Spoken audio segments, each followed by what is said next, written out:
Alright, so this is part 9 of my video series about redoing the Winchester folding pocket knife.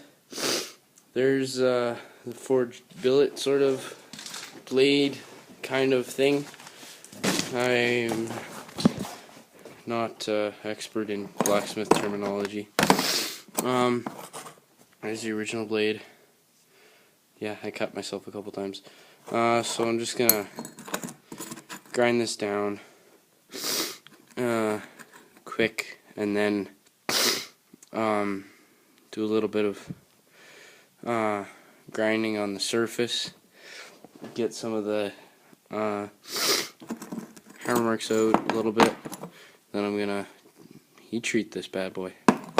So I'll be back after after profiling, and I'll show the heat treating process. Thanks.